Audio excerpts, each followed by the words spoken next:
Hey everybody, what's up? I'm back, I'm fucking back, okay? I'm here for the American Horror Story review, The Coven. Okay, y'all, this past episode was so good. I don't even want to waste any time. But before I get into my video, I want to tell you guys about Soapy Love, okay? This is my homegirl, Zakia, does these handmade soaps, and she also does body bars. This is buttercream. It comes in this cute little tin. Oh my god, I love this. Oh my god, I love this. It, like, you know, once it gets warm, it melts, okay? And it smells like buttercream. It smells really good. And these are all natural products. And, well, I mean, soap can't really be natural because it's got sulfates in it. But that's not the point. Either way it goes, the soap is good. It's very moisturizing. I love her products. This smells like Japanese cherry blossom, but like fresher. Like, I don't know. I love it though. Okay, this is the blossom one that I have, and this is the juicy one that is after Juicy Couture. Okay, so you go to soapylove.com, you get your soaps. Okay, and right now she's doing a 30% off for everybody. So I just want to let you guys know about it if you like your soaps. Now on to the regularly scheduled programming of American Horror Story, The Coven. It starts off back in a gap, back in a day. History lesson for you bitches. Madame LaLaurie, okay, is having one of her famous parties, and it's Halloween time. She got a nice little suitor for one of her 3 daughters, okay? This little nice, you know, like asexual looking white dude that look like, you know, he's gonna marry her and only fuck with her for his entire life, and they're gonna have kids, and they're gonna have a house with a wraparound porch, and it's just gonna be all that and some, you know, designing women's sauce on top. Okay, it's gonna be everything. Go into this little cave or this little chamber of secrets that this bitch got, and the dude putting his hand in everything, and I'm guessing he thinking it's gonna be like grapes or something to be fake eyeballs, but the shit is of course really eyeballs, because Madame LaLaurie is a sick fuck of an old lady, and she took all of the eyes out of her slaves upstairs in her, you know, her chamber where she tortures and reconfigures black people, because that's the right thing to do, right? Oh, okay, I gotta get my water, y'all. So okay, the daughter was pissed off about this, okay? So later on that night, the 3 daughters are in the room kicking the shit, saying how mommy's an evil bitch and she treats the slaves like crap. We need to kill this bitch. That's what they all decide to do. They want to kill Delphine. Well, Delphine is big as piss, but I'd be damned if the bitch ain't light on her feet, because they didn't hear her outside the door, you know, listening and you know, ear hustling and getting the low and all of that, right? My hair is like awesome, right? Natural hair, love it, right? Like, ooh, whatever. Moves. It's not self. No, it's not. Whatever. Anyway, so she overhears them. She plays it off and then tells her husband to get her 2 strong slaves. When the girls are sleeping, the slaves grab all the girls and bring them upstairs, and it's like, what the fuck is going on? Just jolt them out they sleep. I don't even like that. That's wrong. How you gonna wait until after they go to sleep to put them in the chamber of secrets? That was messed up, Mom. That was really messed up. But the most messed up part about it is she locked all 3 of them up and told them she was gonna see them next Halloween, since they were talking about killing somebody. And they was like, Mama, we was only saying that shit. We wasn't really gonna do it. And I'm like, y'all lying. Y'all was gonna do that. But guess what? If she was my mom, little demon seed, I'd have done it too. I'm sorry. If my mom was that horrible enough to actually, like, be, you know, first of all, you scaring off men. I can't even get out your fucking house. And then you in this bitch torturing people my whole life. Yes, bitch, I'd probably try to kill you for the sake of humanity, okay? It's just the type of slug I would take. You know what I mean? I'd take one for the team. It kills me, okay? Okay, it kills me. She locks one daughter up in the cage and tells her that for Christmas she gonna put shit in her mouth. And I was like, damn, bitch, you ruthless. These are your own daughters. How you gonna put shit in your own kids' mouth? Bitch, you ruthless. Like, you should never have had kids. They should have never allowed it. They should have had child protection services back in the gap. You know, they should have did that, but they didn't. So back to present day. The zombie daughters, the 3 daughters that she did that to, are now zombies standing outside the door, knock knock, waiting for the call from Marie Laveau, because Marie Laveau is gonna set it off in this motherfucker like DMX was supposed to on the Wendy Williams show, but he didn't show up because he got arrested. Like, what the, you know what? I can't keep trying to be there for you, DMX. I can't keep trying to be there for you, Earl. If you ain't gonna clean yourself up, Earl, I'm gonna be like, fuck it, and then just be like, fuck it like everybody else. Stop having faith in your old drugged out, retarded, don't know that he blessed this shit ass. Anyway, I'm sorry, y'all. I had to go off into that. If you, I'm just saying, if you watch me, you know, I mean, like, come on now. Like, fuck with it. I'm random. Whatever. The zombie daughters and buku other zombies is just out in the yard standing there and shit. So, y'all know Luke, the neighbor little boy, came over to drop off something to Nan. And he gonna run outside like he gonna save somebody. Like, you ain't gonna save nobody with your old dopey looking ass. What you gonna do? And then you didn't even take a weapon when you went out there, and it was like 30 or 40 of them dudes out there, and you just gonna walk outside like you not scared, right? Oh, all right. I don't know what small town he was from, but you must not know about that life in New Orleans. You always need a gun in New Orleans. Even, I don't give a shit if it's a dead person or a real person, you need a gun. Because if you don't shoot them, they're going to shoot your ass. I'm just saying. So he go out there, and then Marie Laveau is doing her magic over there, okay? She's levitating off the floor.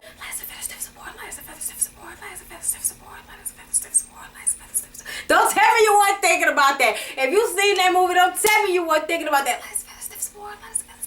So she's doing her little voodoo, and she tells them to wake up, okay? She tells them to wake up, and when they wake up, they start setting shit off. Because they had two little stoner dudes that was dressed like zombies for Halloween. And as soon as she said that, they ripped them dudes apart. So Luke started to run, but the dude got to him, but he didn't kill him. So they was like, oh shit. They in the house like, oh shit. What we gonna do? We ain't got nothing to protect ourselves. Fiona not answering the phone because Fiona is on the other side of town at the hospital with Cordelia, because last episode somebody threw acid all up in Cordelia's visual right here, and that fucked her up. So now we in the hospital, okay? And as this is going on at the house, Fiona is finding out that Cordelia is blind for the rest of her life. She almost kills the poor little doctor dude who didn't want to press charges because he understood the situation, okay? And Cordelia is in that bitch, acid, eyes out, okay? It's gone. It's not even there no more, okay? I don't even understand. Nan goes out there to save Luke. First of all, Nan, bitch, you got all of this power up in here, and you couldn't like control the minds of the zombies. You gonna run out there all half-cocked to save old pretty dopey looking ass Pleasantville character looking ass Luke, right? All right. So she runs out there to save him. In the meantime, the only thing they can do is run to a car. When they get to the car, the zombies are like, man, this is a fucking car. Boom! It opens the shit up, and then Zoe comes out there with pots and pans clacking and shit, distracts them. In the meantime, they still sitting in the car. Zoe runs and, you know, runs to this like little crypt that they had. Looked like something that led to underground. And eventually, Nan and your girl, Nan and your girl Luke act like a little bitch. He can, you know, get up, so he running, he fall. Oh, I'm like, did you really fall like a blonde bitch? Did you really fall like a blonde bitch in a scary movie? Did you really just do that, Luke? Oh my god. Oh my god. So Nan is like, shit, I can't get this thing up. So then Zoe comes out of nowhere with chainsaw massacre out this bitch. She start cutting everybody up, zoom, zoom, zoom, zoom, shoom, shoom, shoom, shoom, shoom, shoom, shoom, shoom, shoom, like knocking everybody down, okay? Like 1, 2, 3, we knocking them down. Then the bitch runs out of gas. So she's stuck here with a big steroid, incognito looking ass zombie, and she ain't got no power in her chainsaw. So she drops it, he gets closer, and all of a sudden she goes, da-da-da-da-da-da-da, abracadabra. And dude blows up. And I'm like, well, pow. There goes your new Supreme right there. Psh. Word, it was Zoe. Little simple-minded ass Zoe, huh? Simple ass Zoe. Really? Fine, I'll fuck with it. Queenie was about to pass out, right? So Lalaurie is, you know, taking it upon herself to take care of Queenie. Says, you know, Queenie, you should have never got up. So she runs downstairs to get ice, and Spalding sits there and makes sure Queenie stay her ass in bed, right? She go downstairs. She sees one of her dead daughters looking in the window and shit, and she gonna let her in. And she sitting up there, my child, I have done such wrong to you, my child. But I swear, come back to me, and I will make amends. And just when she think her daughter is falling for that shit, she chokes the bitch out. She makes her way upstairs, knocks Spalding over the head, comes in the room. She's about to kill Queenie when Mom comes out of nowhere. Delphine Lalaurie stabs her daughter in the chest with a hot poker, and she dies. And I'm like, the bitch was already dead, but I guess if you hit him in the heart, now they really dead. They dead. And you know, she said, you know, she bust out crying because she was like, that's the best thing I ever did for my daughter. They deserve better. You know what I mean? Like, she's coming to the realization that she was a fucked up, horrible, evil, you know, spawned from the devil ass mother. So Queenie holds her and cries, and I'm like, this is the ironic moment of the entire season when the racist, disfiguring white lady decides to lay her head into the bosom of an oversized black lady. Not as ironic as I thought it would be when I first thought about it, but you know, now that it's played itself out, isn't that the norm anyway? Fiona is walking around, and Fiona, first of all, steals drugs out of the goddamn pharmacy in a hospital, and I'm like, you are so not cool for that. But then what else would you do if nobody was around? I'm just saying. I don't steal, but I'm just saying, like, a room full of oxycodone, not a good, no, you should never bring me around stuff like that. Never. I had to have surgery, and I tried that, and whoa, you should just never do that. Don't even ever try it, because you're gonna like it. Don't do it. Don't do it. Say no to drugs. Say no to drugs. I had to get that out because it's just bad now. They got a new fake heroin. It's too much. Anyway, so she steals drugs. Then she goes and finds, like, she's in this daze because she's taking drugs and drinking alcohol and shit, like, all willy-nilly. And then, you know, I guess Supremes be in good health, so they don't really give a fuck. And then when they finally do get sick, when they're about to die, it's too late. They don't give a fuck. So she goes into a room where this girl is laying in a bed, like, crying and shit because her baby came out stillborn, and she makes her hold the baby, and she makes her, you know, say she loves the baby and she'll always take care of the baby. And the girl is like, you know, bitch, you crazy? No, my baby's dead. And I'm like, you know, are you gonna make the dead ass baby be alive again? And I said the baby was dead as fuck because the baby was purple. Okay, like, fuck all of that, you know, dead for 5 minutes, it still looked like it could be sleeping. No, fuck that. The baby was decomposing as we sit here and watch this shit, okay? And, you know, after she said that she would always love the baby, she would always be there for the baby, Fiona touches the baby and the baby comes back to life. And the lady is freaking the fuck out. And I'm like, God damn, Fiona, you want to be dying and shit, and now you want to start doing the right thing by people? It was a nice time to start, but I'm still just saying. I'm still just saying, bitch. Whatever. She get back to the to the hospital room.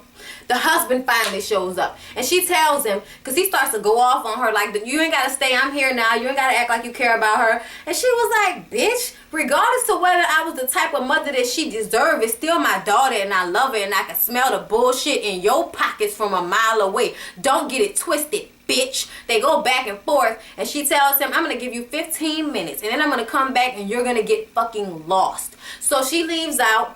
And then he sits up there and does this, oh my God, I love you, Cordelia. I'll never leave your side. Like, he looked like he was faking.